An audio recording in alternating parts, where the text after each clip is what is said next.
Welcome back to Late Night News. And in the latest from the Tamil Nadu DGP appointment case, the Tamil Nadu government has sought a stay on the Madras High Court order which attempted to quash the appointment of Latika Saran as the DGP. Now, the state government presented a defiant front and held that the Chief Minister is operating well within the legal framework while appointing a DGP who he believes is the best for the job. Now, just to remind our viewers that just a few days ago, IPS officer R. Natraj, who currently heads the fire and rescue team, had won the case quashing Latika's appointment. For more on this development, we spoke to NDTV's chief legal correspondent Vaidyanathan, and this is what he had to say. The Tamil Nadu government says that Chief Minister has a right to appoint anyone whom he trusts the most, because it says the DGP is the most sensitive and responsible post, and the Chief Minister has a right to do what he wants against whom he has more trust. So that is the main point. Basically, the Madras High Court set aside the appointment on the line saying that Supreme Court's guidelines in a Prakash Singh judgment was not followed in appointing the DGP.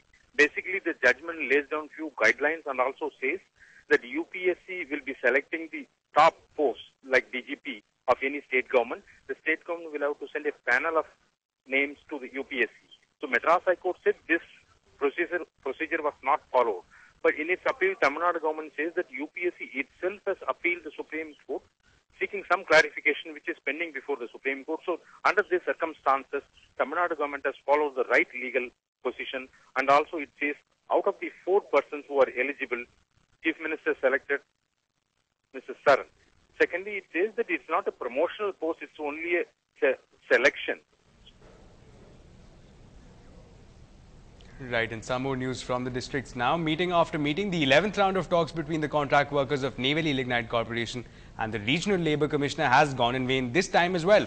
A month now since their demonstrations, today too, the NLC workers are holding a strike in Cuddalore, entering their 31st day of the strike. Now, tension is still prevalent in the district after 5 buses were vandalized by unknown elements. Hoping to restore a sense of calm, a heavy police presence was maintained in the area, but things are under control. 90% of the shops remain closed in all the districts. Now, all trade unions and contract workers, except for the ones backed by the ruling DMK, have come out in full strength.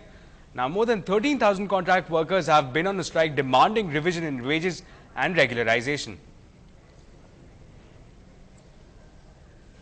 Now, the elections to the Legislative Council of Tamil Nadu is facing more troubles as more and more petitions are being filed at the Madras High Court challenging the election. Today, the first bench of the Madras High Court heard a petition challenging the enumeration process for the Legislative Council election. The State Election Commission told the first bench that they cannot go for a door-to-door enumeration of the graduates. The bench has reserved the orders. Now, this is the 5th petition challenging the Legislative Council election. This election is conducted after a gap of 26 years. So, we don't know the proper voters list unless it is done by Election Commission in the proper manner. Because we are having the voters list of 26 years old. We don't know how many of them will be there or will not be there. In this 26 years, how many graduates would have graduated from various universities in Tamil Nadu? Unless they are enrolled on door-to-door basis or any other mechanism which can make all the graduates to be eligible voters, because it is a democratic process. The Election Commission has announced that eligible graduate voters has to come on their own and fill up Form 18 and get enrolled. And some more news from the city. 5 graduates were arrested by the Central Crime Branch of the Chennai City Police on charges of credit card fraud. The prime accused in this case was an employee of a private bank in Chennai. He hired 5 others and provided them details of the credit card holders. In turn, the hired men approached the customers, seized their credit cards by posing as a bank official and misused their cards. All the 5 will be lodged in the Poodle prison shortly. The police have cautioned people holding credit cards not to fall prey to these fraudulent activities. From the investigation, we came to know that these 5 persons are involved in this crime. One fellow who was removed from a private bank, he got the details of the card holders and he only gives these details to the accused concerned. Likewise, we got 3 other complaints also from the public. From this case, we want the public that no one should give the card to anybody, strangers who came to him, approach him as if he will enhance the credit limit.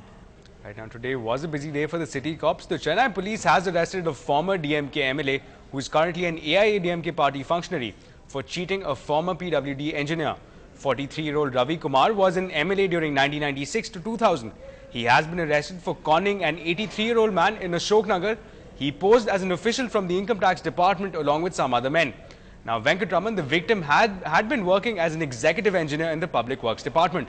The conman decamped with 25 sovereigns of gold and 20,000 rupees in cash. Today, we have secured one person who has been posing as an IT officer. So he was caught while in the act of an impersonation, and we are inquiring with him. He is an ex-MLA. Another case of crime from the city. A huge robbery has taken place right in the heart of the city at the textile showroom of Moksha that's situated on the Cathedral Road in the Nungambakam area. Almost 20 lakh rupees worth garments have been looted. The police are investigating the case. Now, investigating officers suspect the involvement of insiders in the incident. The burglary in a shop, Moksha, on Radhakrishnan Salai, 22 lakhs was lost. The entire lost money has been recovered, and the accused has been secured. His name is Mithilesh. He is from Bihar. Now, some other developments. Fresh trouble is brewing for the off-screen pair of Prabhudeva and Nayanthara. There are now new notices issued to the actors in the petition filed by Prabhudeva's wife, Ramlat. The family court has posted the hearing on the case to November 23rd, and the South Indian Artists Association will be looking at issuing those notices. The two were supposed to appear after Prabhu's wife filed a petition against divorce, but none of them were seen at the courts today.